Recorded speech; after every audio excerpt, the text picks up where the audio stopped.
Hi, good evening, everybody who's joined us online for the second episode of the RAI Talks. My name is Carmelo Yari. I'm the founder and CEO of the AI Academy, and I'm very excited about the discussion tonight. We have a number of experts, and we're going to talk about a very, very important topic these days, which is how to regulate AI systems. I'm going to present a couple of slides quickly just to do the introduction of the topic and an introduction of the series. So the first thing I wanted to do is to present the AI Academy. It's a small consulting firm here in Brazil, and we've been helping large corporations since 2017 in their journey to transform the AI in AI-first organizations. And that entails a lot of things, both technical processes, policies, organization. It's a very complex but a very exciting space. And one of the things that we've been starting this year is to put together a program of 9 episodes, because we felt the need. It was at the end of last year. It was actually before GPT was announced, and I guess GPT accelerated this program as well, like many other things in our lives. And the idea is to try to have conversations, a little bit deeper conversations about responsible AI. Fortunately, it's a term that these days we hear a lot about. There's a lot of concern. There's a lot of press, we're inundated about information about this. And I guess as everybody, the feeling is that, we're drinking from a fire hose in terms of how much information as we get every day, both on the technical side, on the innovation, but also on the concerns about the adoption of AI systems. You can see here, the program is being put together with Bradesco, Inovabra, and NOS Innovation, some of our partners.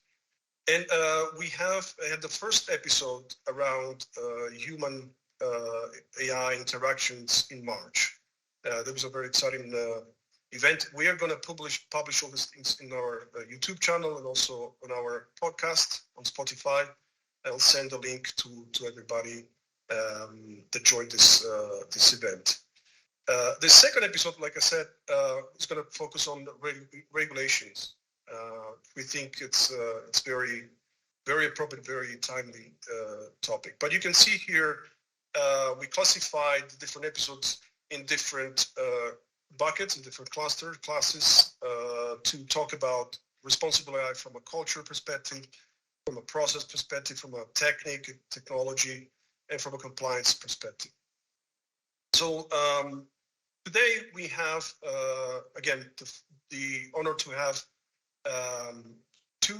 three participants here. We have Thiago, coordinator of the ANPD, it's a Brazilian National Data Protection and Authority. We have Evi Fuelle, is Director of Policy at Credo.ai. We have Marina, is a researcher at Data Privacy Brazil.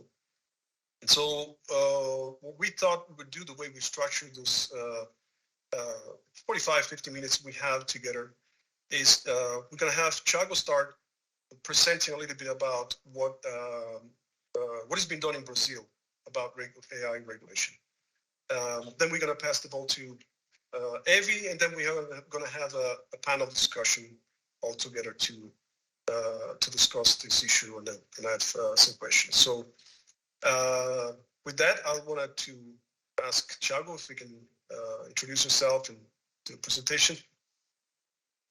For sure, and thanks, Carmelo, once again. Thanks for the AI Academy for inviting me to represent the Brazilian Data Protection Authority, ANPD, and share very briefly what's going on the AI regulatory landscape in Brazil so far. So it will be a very short presentation. I'm pretty sure that my other peers, Evi and Marina, will have a lot to say as well, and we don't have a lot of time. but I will try to be as clear as possible. Is it sharing already? So, well, when we talk about AI regulation in Brazil, I think we should start from a broader public policy view, which the elaboration of the Brazilian National AI National Strategy, which is EBIA in Portuguese. And it was designed in 2020 slash 2021, and it's composed of 9 axes. 3 of these axes, they are transversal, so they affect all areas that where AI could be involved, and is one related with legislation, regulation, and ethical use, AI governance, and international aspects related to AI. We're talking about corporations and the landscape on like international threats, etc. And it was defined some strategic actions related with each one of these axes. Unfortunately, we don't have time to go in details with that, but I am, of course, open for specific questions later or even after this meeting. And talking about vertical axis, these are more sectoral approach, and what was defined is education, workforce and training, research, development, and innovation, and also entrepreneurship, application in the productive sectors, and application in the public sector, and finally, public security. So what we see is with this, we have a total of 73 strategic actions, and this is how it was designed. There are still several challenges in the implementation of this national strategy. For once, it's still unclear what are the priorities in these 73 strategic actions. These are discussions that are ongoing, especially now that Brazil has just changed the government, and it's common that when this happens, there's internal discussions to see how they are going to approach this, since this is a state public policy, but it's conducted by a government. So today, in fact, we were having an interministerial discussion to discuss what would be the next steps, and what was decided is that first there's a need for a review to decide what strategic actions will be prioritized in the following years. But talking about Axis 1, which is related with the legislative ongoing discussion, I can share a bit more. And we have a timeline which starts also around the same period with some bills that were proposed in the lower house of our Congress. And from there, there was a lot of discussion because these 3 proposals that we had, they had a lot of criticism. There was a lot of criticism, especially from civil society. So it was decided that a commission of legal experts should be defined so they could bring a broader perspective on the several challenges related with the AI regulation. And this commission was composed in March 2022. I'm proud to say that we had one of our representatives at the ANPD, which is Dr. Miriam Wimmer. She's quite known internationally speaking, and she was a member of this commission. And during May, so 2 months after it was composed, the commission started holding public hearings to listen to the insights, the opinions of different stakeholders. So we're talking about associations related to companies' interests, but also academia, civil society, and also government representatives for sure. And after all this, they had a 6 months intensive work on these more than 40 sessions that they had in total to make a final report, which was a quite extensive, broad report with around 900, 1,000 pages, so quite broad. They even did a benchmark study at the OECD, how the discussion is going there. And this was published in December together with a proposal of an alternative text to all those bills that existed before. So as alternative text, it was not clear if it would be used by the Congress, but in May, so just this month, in the beginning of this month, the president of the Federal Senate, he used the whole content of the alternative text that was proposed and proposed Bill 2338, which will be the one that probably will follow the main discussions now. There are still some steps to go, and by this I mean it's very possible that some new public hearings will be held, because the ones that happened last year, they were held by the Commission of Legal Experts. Now the congressmen, they also have the right, the power to hold new public hearings if they think there's still some discussion to be done. And after that, they go for voting on the plenaries, both of the Senate and finally in the lower house, in the depth chamber. And by then, well, let's see how things are going. But it's interesting because we know that right now the discussion in the European landscape, for example, is quite advanced, and they are going for the final plenary now. So probably what happens there may also influence what's going on here. I cannot go on details because that would take a lot of time, but I will just bring some highlights of what we have in this new bill. And first of all, there was a very big discussion if it should be a risk-based oriented approach or a human rights oriented approach. And what we get in the end is actually a mix of both. It's still a risk-oriented legislation, so in the sense that it proposed a system, a classification of AI systems like what we have in the EU AI Act, but it also brings some human rights, so it brings some individuals' rights when they are affected by AI systems, which is a bit similar to the logic of GDPR, or in our case, the LGPD, the Brazilian Data Protection Law. So there are some rights for individuals to request, like the right to review, to have more transparency on the algorithms, not be affected by discriminatory decisions, etc. So beyond that, we also have a lot of tools related with AI governance, and one of those that I highlight here is the algorithmic impact assessment. This has been also discussed in other jurisdictions. I think I could highlight the example of China. China has, and also Canada, I know it has some initiatives related with that, focused on algorithmic impact assessments.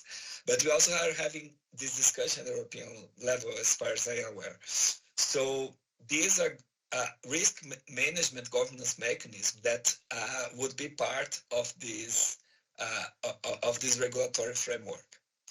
Regarding supervision authority, what is defined so far is just what would be the powers of this authority, but not who would be the authority itself, especially because this could take a lot of time if were for the congressman to decide that, and also in Brazil, if, for example, if in the occasion that is needed to create a new authority, this can only be started by the president of the republic. So we would have some problem of initiative here.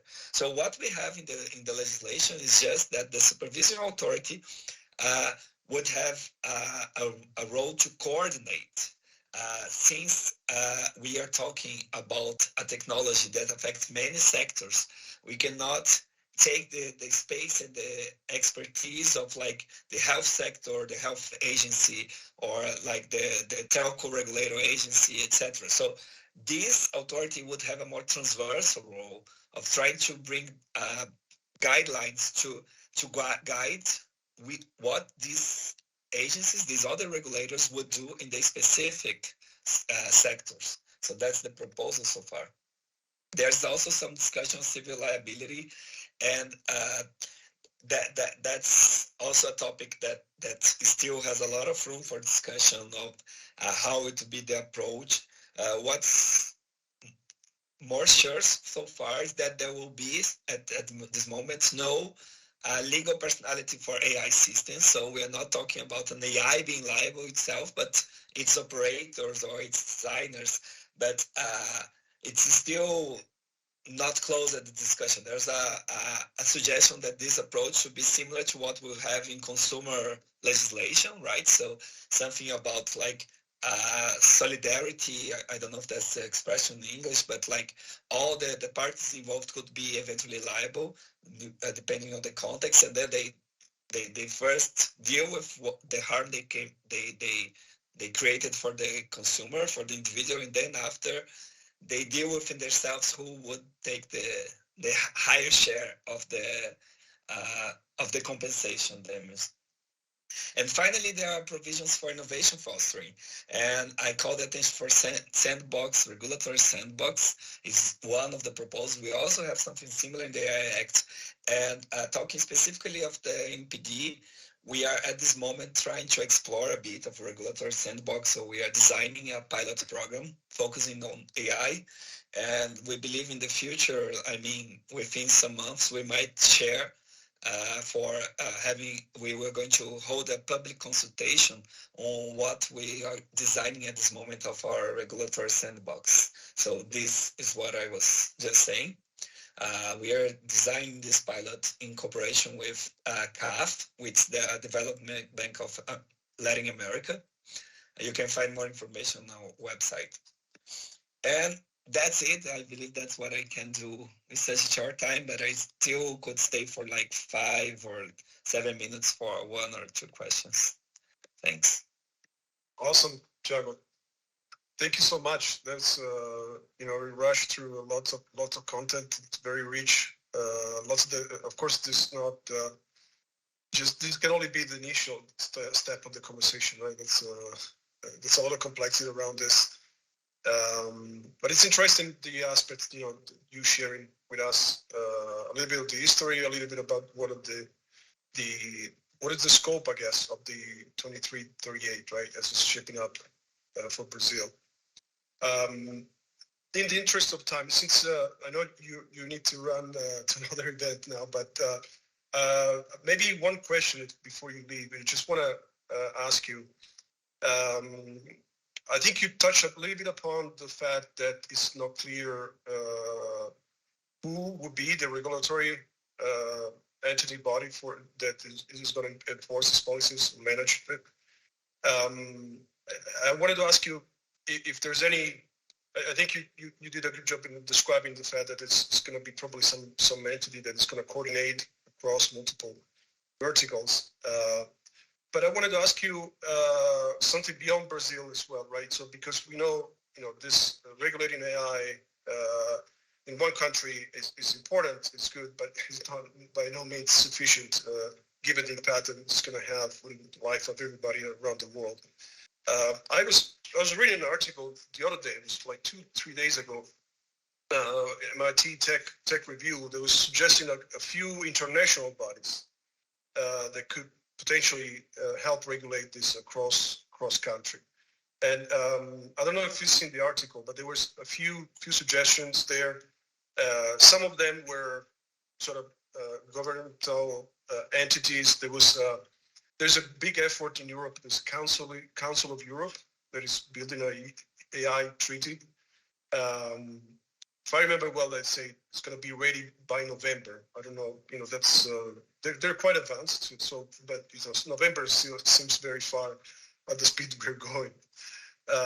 Of course, there's OECD, which has been very active with the AI principles. There's some initiative from Canadian Prime Minister, the Global Partnership for AI, the EU Act, like you mentioned. But there's also some technical industry standards like ISO. Do you have an opinion about, what direction, what is the best direction from your point of view? Yeah, okay. Yeah, it's for sure a totally personal opinion. Uh, and I believe that all the examples that you gave, they are actually complementary. And what I mean by that is that although all of them are concerned with AI regulation and bringing cooperation and more harmony to global landscape, they have different approaches that actually complement each other. And for example, let's start with what I mentioned about the Council of Europe, right? They have a specific committee, CAI, if I'm not wrong, and they are developing this treaty. And what's very interesting is, first of all, it's a treaty, and treaties are good in the sense that they bring harmony to national legislations that, especially for companies that many of them nowadays, they work internationally, and we're talking about international data flows, etc. It's important to have this legal security in the sense of they know that what they have to comply in one country is also similar in other regions. What is interesting about Council of Europe is that starts with a cohesive group, which like mainly EU institutions, but nowadays and they opened that other nations can also adhere to the procedure. My personal criticism is that usually they can only adhere to it, and on the negotiations they don't have a voting power.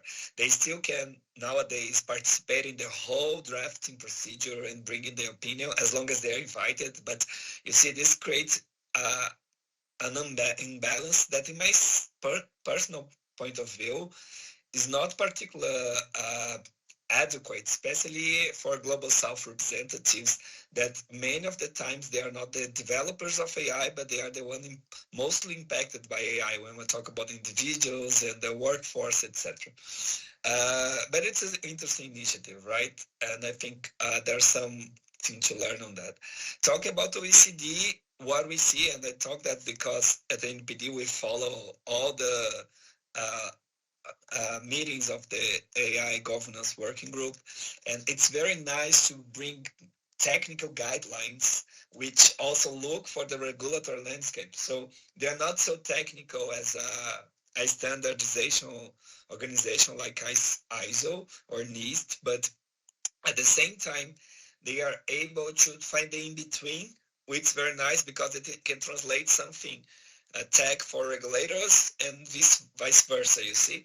So I think the effort they're doing on that is very nice, especially on trying to look of what are the many national AI strategies that are being developed and what can be transversal.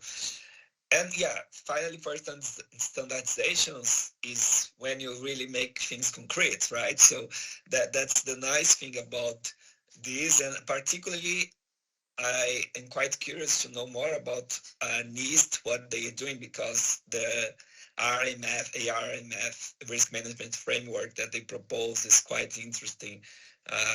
But right now they only have let's say a 1.5 version. They had the first public consultation, but they still have more to give more details on what they're working. So I don't know if Evi is going to share anything on that, but it's always nice. I think it's very important for us to try to be updated as much as possible in all these different fronts, because actually they complement each other, And yeah, I don't know if there's another question because I only have a few minutes left. Sorry.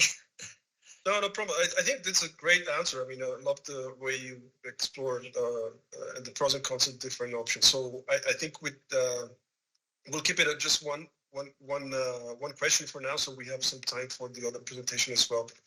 But I wanted to thank you very much, Thiago, and I'm sure we're gonna have more sessions together.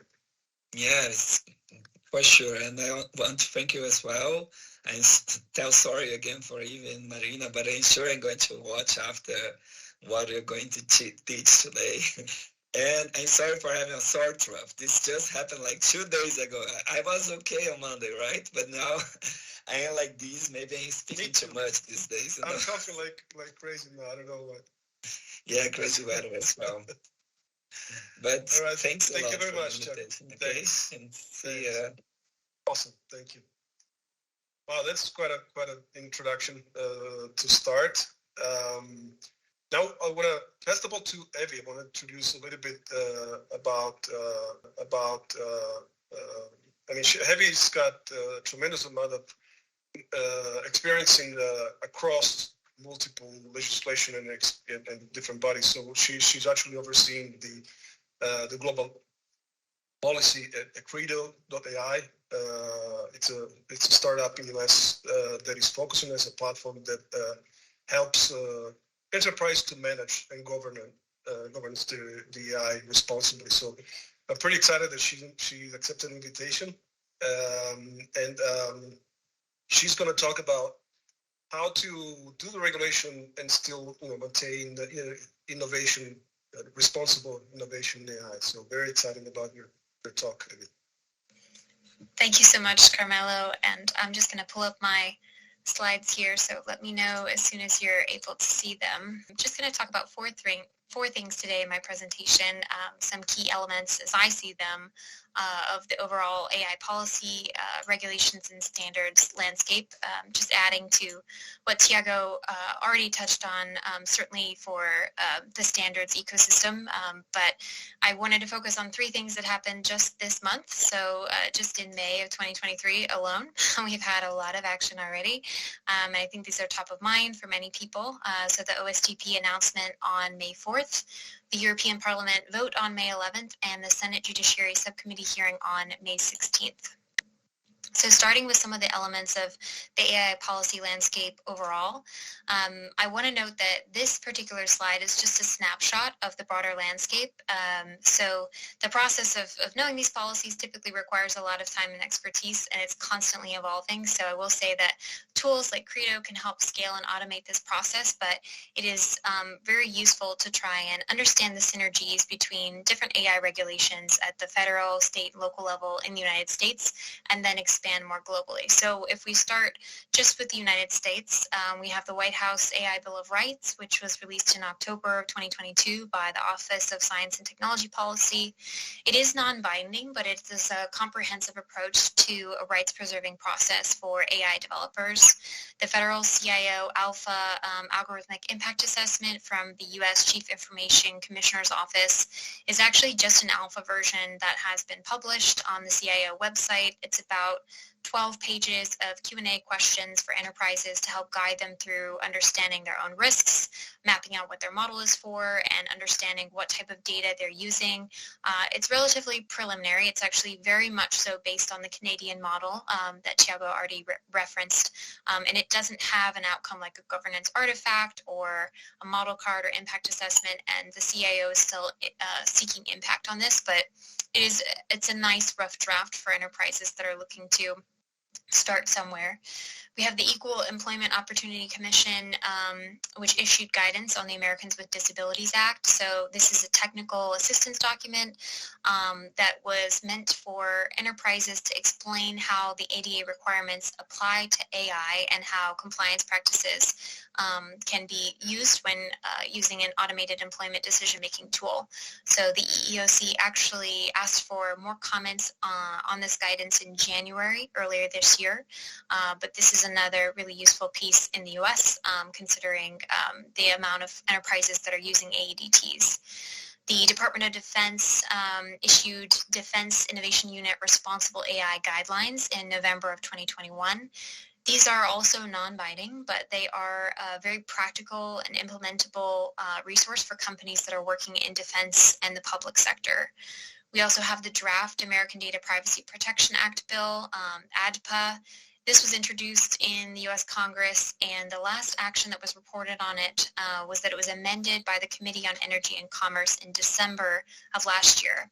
It hasn't really moved since, but it did outline some historic civil liberties protections for users in Section 207, which also required enterprises to provide an algorithm design evaluation and an algorithmic impact assessment. So to some of Thiago's points earlier on what is being discussed in Brazil, this algorithmic impact assessment is a pretty common concept across a lot of this legislation that's been proposed. Since ADPA hasn't really moved, I won't spend more time there, but I will get into some more recent congressional action in some of my later slides. The NIST AI Risk Management Framework, this was released on January 26th of this year, and it's really the predominant and de facto standard for developing a process to map, measure, manage, and govern AI risks. So the RMF was an extremely collaborative stakeholder engagement endeavor, and I give the NIST team a lot of kudos. They took great pains to ensure that there was alignment between the RMF and other global approaches like the EU AI Act and the efforts happening at the OECD. But I think it's important to remember that the NIST AI RMF is not a checklist, so companies are not going to be able to go through the RMF and just check off whether or not they have complied with different aspects of trustworthy and responsible AI. And more work is needed to help create examples that are within sector-specific verticals. So companies are looking to identify specific socio-technical risks. For example, for an AI credit risk prediction system, these would be very different from a linear regression model used for image and object detection. And the current version of the RMF doesn't specify a lot in terms of these examples, but I know this is part of the intent for NIST and the U.S. Department of Commerce more broadly to be able to develop those profiles on the RMF. So moving to the state level, what you don't see here on this slide are the plethora of facial recognition bills and autonomous driving bills that have been very prevalent at the state level in the United States the past few years. I focused on two bills here that are relevant to some of the customers that we work with, including SB 169 and Vermont Act 122, but there are more, especially over the last few months alone. As states are taking more action, not waiting for Congress to agree on federal legislation, there's certainly a lot more at the state level. So SB 169, the rulemaking for this was actually released earlier this year, but it requires insurers to test their data algorithms and predictive models to ensure they're not discriminating on the basis of a protected class. Vermont Act 132 actually passed in May of last year, and it's focused on oversight of AI in the public sector. It's basically a mirror of Executive Order 13960 at the federal level, which was a requirement for all U.S. federal agencies to make an inventory and registry of their AI use cases. We've seen a lot of these types of efforts at the state level because states are interested in ensuring that any AI used for public services is at least acknowledged and documented in some way. So again, these registries are getting a lot more popular at the state level in the U.S. And then lastly, of course, we have New York City Local Law 144, which is enforceable as of April this year, and it requires companies using an automated employment decision-making tool to publicly publish on their website an annual bias audit, which includes a disparate impact analysis that applies the 4/5 rule and determines the extent to which their AEDT model may be biased.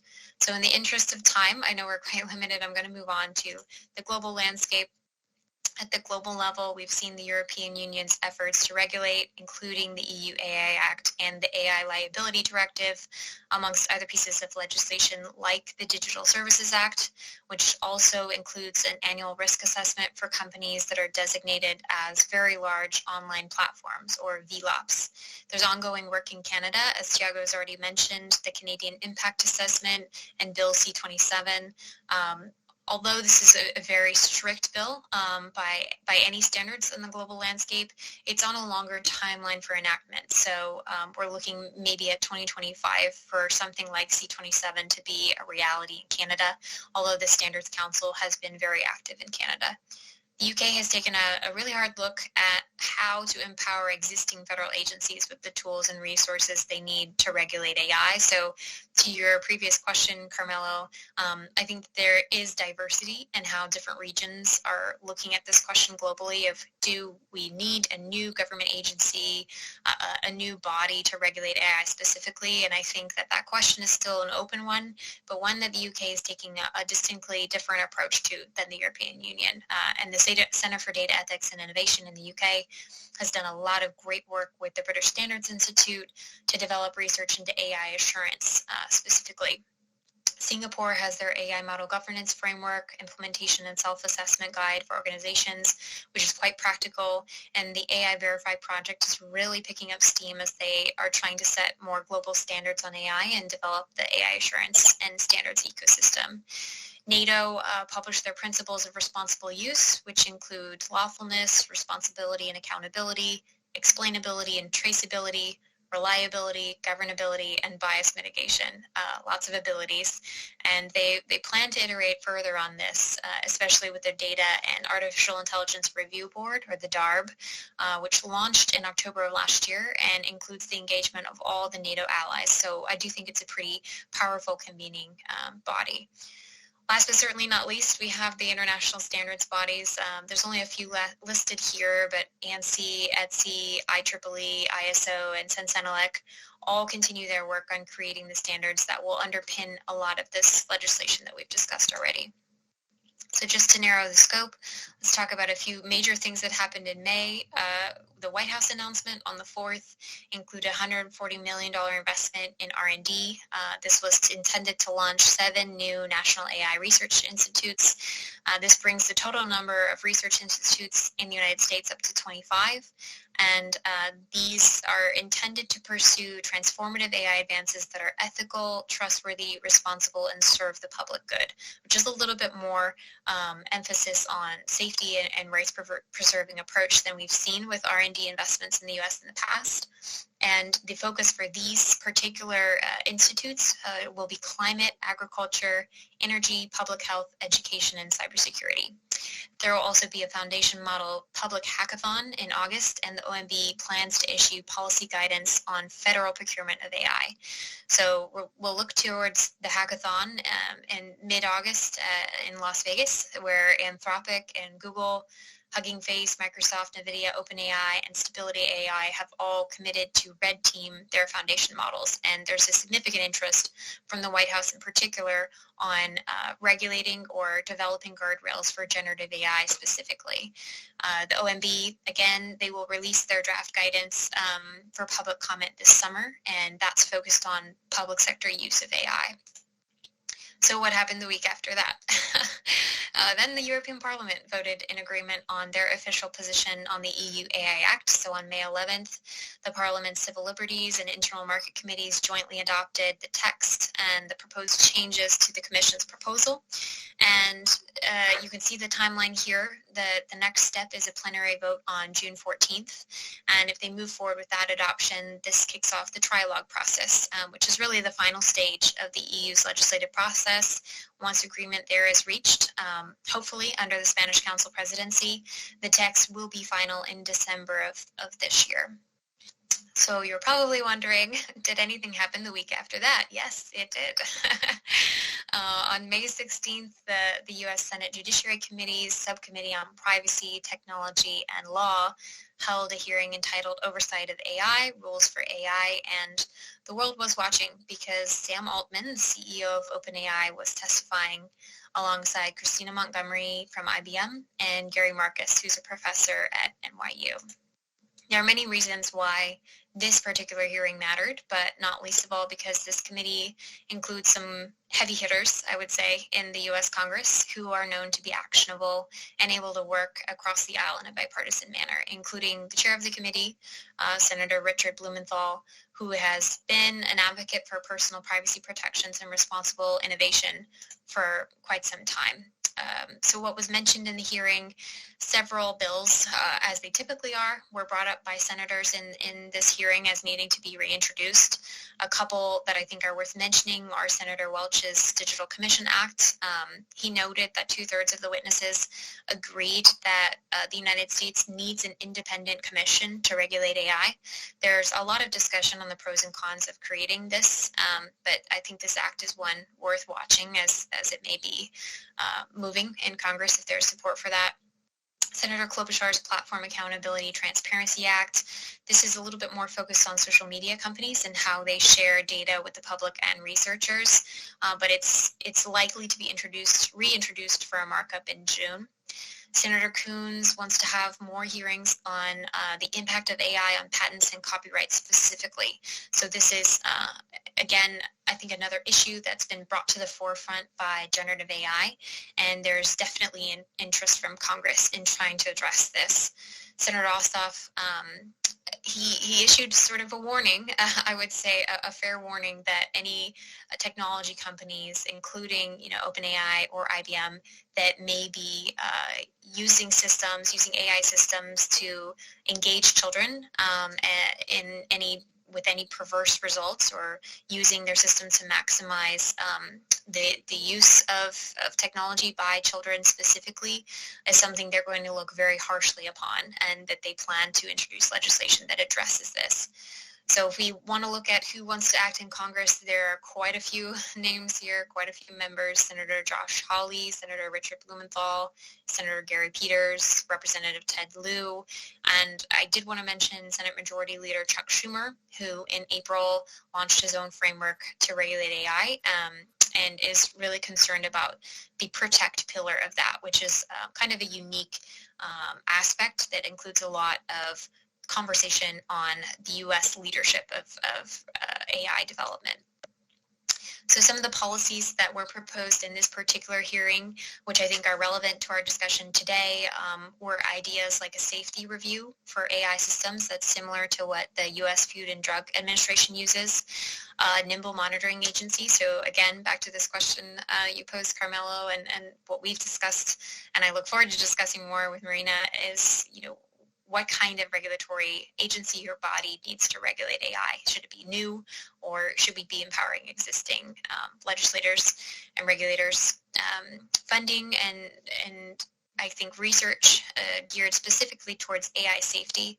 So again, we've all seen the letter from the Future of Life Institute. We've all discussed the pause button, and this was a point in the hearing as well, is how do we invest not only in increasing capabilities and developing generative AI so that it is more capable and fast, versus how do we ensure that there is money and resources dedicated to AI safety specifically, and those safety standards, mandatory independent audits. So I think there's a lot more we could discuss here, but I'm going to go ahead and stop to make sure we still have a little bit of time left. Wow, fantastic, Evi. Thank you so much. I hope you taken advantage of all this AI to build your slides much faster, because you have to, right? Every week is so much going on, so maybe there's so much changes in the landscape, but maybe the AI tools can increase the productivity a little bit too. So that's impressive. I'm sure that's there's a lot of things that everybody's trying to keep up, and everything is happening at the same time, right? The technology evolves, and then the regulation try to keep to stay on par with the evolution. It's very amazing to see this. Well, thank you for the presentation, and it's very nice to see you in our event, because you have a very broad visibility of what's going on. There's so many questions I have in my mind now that after your presentation, maybe we can go to the idea, maybe to go to the panel discussion, right? So we have Marina as well here, and we can kind of explore a little bit of the different topics. So I think one of the questions I already asked to Thiago, maybe I want to hear a little bit about you and Marina's perspective on the international regulation, right? So if there's anybody that you think it may be best suited for doing, taking on this responsibility. So why don't we start there, just because we have that mentioned as a topic, and then we can move on. Marina, please go ahead. I'd love to hear from you, and I'm happy to follow. Hi, thank you all for the invitation. Thank you, Carmelo, and thanks everyone from the AI Academy. Thank you, Eve, for such a wonderful presentation. I know how hard it is to keep up with everything that's going on in the AI world, especially because there's different countries with different legislations and judicial culture, so it's very hard to keep up and know what's actually relevant. So I really enjoyed your presentation. To talk about the also if there's an international body that we could follow, I think there's still no way we can determine what is the ideal approach. What I do want to recognize is how the Brazilian legislation has brought some influences from the EU AI Act, but as well from the US. So I think that what at least the Brazilian legislation tries to do is to get the best out of them. As we said, there's, as Thiago has already mentioned, it's a mix of a rights-based and risk-based approach. And I would highlight that there are some features that are very relevant to the socio-technical aspects of AI in Brazil that were incorporated in the bill, such as we have a definition of what is discrimination and indirect and direct discrimination, because we in Brazil struggle a lot, especially with the applications of facial recognition, with racism. So it was very important for the committee to have that highlighted. So it's quite unusual, but we do have a definition of discrimination in the bill. And I think that's it. I think we are still struggling, and I think that we have as an advantage to have different approaches from different institutions. I don't think it's possible to pick one approach right now because it's still very much an ongoing process. Yeah, I think that's super interesting, Marina. Maybe if I could just jump in, one thing that we have been thinking through and talking about is how do we have a relevant governance artifact for different bodies who need to read it. So if you have an impact assessment, is it for the user? Is it for a regulatory agency? Is it for another enterprise? Is it internally used? And I think the audience plays a large role in that, and there are actually very specific geographic implications of the group that you're presenting to. Data and Society has published some great work on this. I do want to call out some of their research papers, but we were recently in London working with CDEI on an impact assessment prototype that we had produced for generative AI. And one of the things that we talked about was the fact that the 4/5 rule is not a common concept in the UK, and this is something that's obviously very much applied in the US. So I think that those geographic implications and the specifications are highly relevant, as you said, Marina. Yeah, that's quite a complex landscape, right? And thanks, Marina, for bringing also sort of a little bit of paralleling to see, you did a little bit of a comparison, of the Brazilian reality, what at least the way it's shaping up right now compared to the different approaches. And I think it's pretty common. I think sort of a best of breed type of approach, right? In Brazil, see what are the best practices and best guidelines and try to then sort of apply it to the local reality. I guess there's a variable here, which is the time, right? We have, I think everybody's concerned about this because, there's a feeling that the evolution of technology is so fast, right? And the regulation is not able to keep up. And so we're going to be pretty soon having to live with solutions and products and models that are in the real life, like we already have, that maybe not, we don't know how to deal with it from a legislation perspective. So it's always, I think on the positive side, though, there's enough attention brought up to the topic that, hopefully, things are speeding up also on the registration side. But it's typically very much slower, right, to move the regulation side. One thing that I just wanted to get your perspective on is, Evi, you mentioned the hackathon in August. All the actors that are in the headlines today are there. I haven't heard any Chinese company that list. I haven't heard any Russian company, or maybe companies we don't know. what I'm trying to point out is that it seems like the large corporations, they all seem well intended to try to implement responsible AI in their products. To the point that the senators in the hearing, they were kind of a question, right? Why do you want us to regulate you?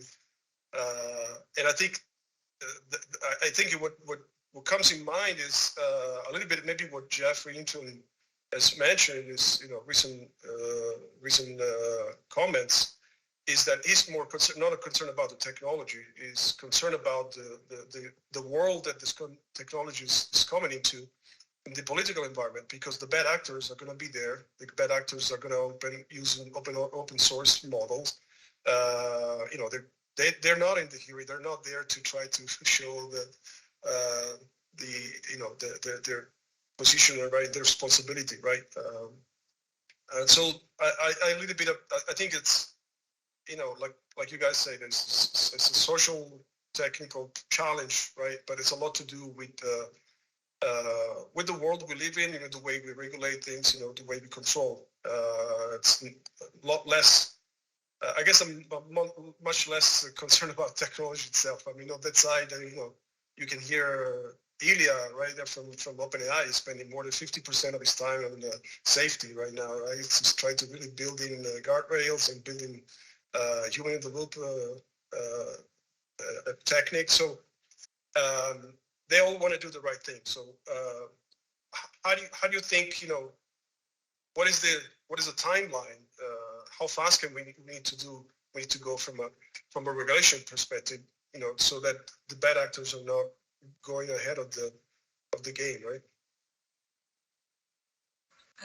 I would question if they all want regulation to happen, because I think that sometimes it's quite a cynical position, because they were aware of the risks and they launched their products anyway. And I'm not talking about OpenAI only, but OpenAI is an example. Why are you thinking about guardrails and safety after you launched your project? You should have done that before. And they know better. They know that they could have done. But they basically wanted the world to be their guinea pigs to their new application, with all due respect. So I would question that, because there are already so many ethical guidelines and so many ethical principles.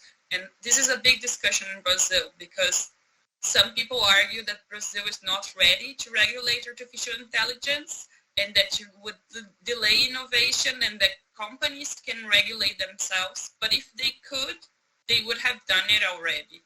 There's a big agreement around which principles are important. There has been a recent research about safety in AI, and they interviewed leaders on the field from different sectors, and they all agreed on most of the principles that were needed, but things don't get done. So the importance of regulation is that you bring something that is being privately discussed in these companies to the public forum. So where people, like common citizens, can have their say, where there is a political environment, and where we can have an actual discussion that doesn't involve only economic power and what they think or feel is best for their products right now. So I think there needs to be more of a commitment on the side of people that are developing technology, because as you said, the technology is developing very fast, but that doesn't mean that you actually have to apply it to the world. You can develop it, and once it's safe, and then you open it to the market, and not do as they are doing now, which is a very common saying in Silicon Valley. They say move fast and break things, but what things are we breaking? Are we breaking democracy? Are we breaking society? Are we breaking children's and adolescents' mental health, as has been showed how how platforms like Facebook and Instagram and TikTok impact on their mental health? So I think there needs to be more of a public interest commitment by companies. I don't know if it's going to happen, before they actually say that okay, regulation needs to move and needs to move fast. Regulation doesn't move fast for a reason. There can be hiccups that are not related to that, but one of the reasons is that we want to have discussions, that we want to have different stakeholders' opinions. So it's not something that can move fast, and then it's very different than a private company deploying their services, because they are the ones calling the shots. So I think we need to be careful about that. Not because technology does exist doesn't mean that it has to be commercialized. So it could have existed and been more researched before it was put out to the world. Thank you, Marina. That's awesome. I could have said it better. No, I think Marina said it very well. I think nothing should prevent industry from acting right now to do the right thing. Industry can be transparent about what type of model they're using, what type of data set they're using, what the intended and unintended consequences are. And these are not things that would be a competitive advantage for companies that they could not publicly release. And I think that they have a responsibility to do so. I think that releasing these type of guidelines and best practices is what will inform the standards development and inform better policymaking and regulation down the line. Absolutely, yeah. Yeah, I mean, there is an argument they make. By the way, I think I agree with both of you. That's it's kind of easy to sit in the committee and say, okay, please regulate. We need regulation. After you're controlling. We have tens of millions of users, and you're controlling lots of the technological power, right? The hardware, the data centers. The data that you trained and the very powerful model. So I agree. It's I know there's a little bit. I know a little bit about the Californian Silicon Valley culture. So they and not just the go fast and break things aspects, but also I think there's a little bit of maybe a trust on the fact that they could this was a way to accelerate the sort of testing. There's a whole discussion about, so is it wise or not wise? But I think the approach was to test it in the wild, because their premise in terms of from a scientific standpoint, they say, okay, this thing can be very powerful. These models can become very, very powerful. We need to learn more. We need to learn faster about how to control it, how to have it aligned. There's a whole discussion about AI alignment with the human principles, right? Before we get to AGI, of course. And so that kind of the argument, I guess, from a technical side, to say, okay, let's try to test it in a way that we could not just sit in a small lab. But I agree, it's got a lot of implication, and so we need to try to find a way to control this thing, especially because, like I said, I believe there are other actors, so they're not taking part of this discussion. They're bad actors, and can come up with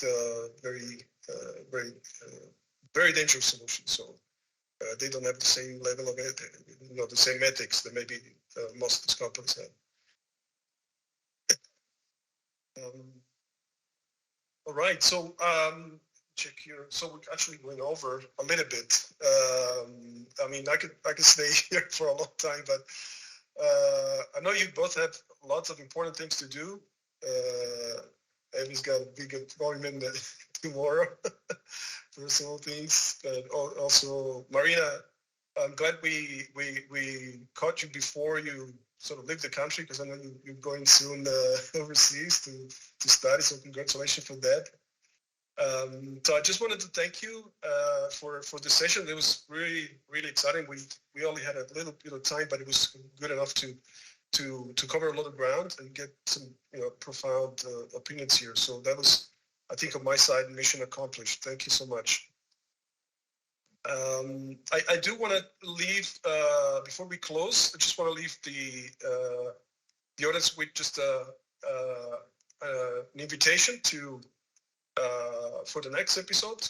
We're going to have probably next month. We're going to have third episode of this, and we're going to switch a little bit into technical aspects, and we're going to talk about explainability and interpretability of machine learning models. So we're probably going to have some more technical discussions about how to, which is very important anyway, right? Also for the overall umbrella of responsibility, it has to start understanding some of these complex models a little bit more. So there's a lot. There's even only this space is moving so fast.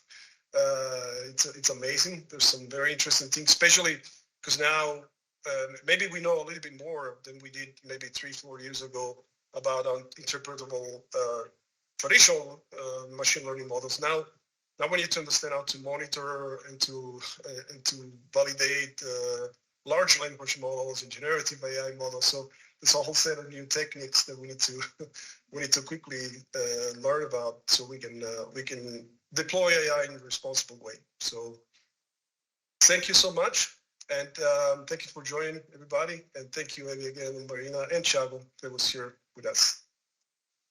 Thank you so much, Carmelo. Thanks for Thank you. Thank you. Bye-bye. Bye. Bye. Bye. Bye.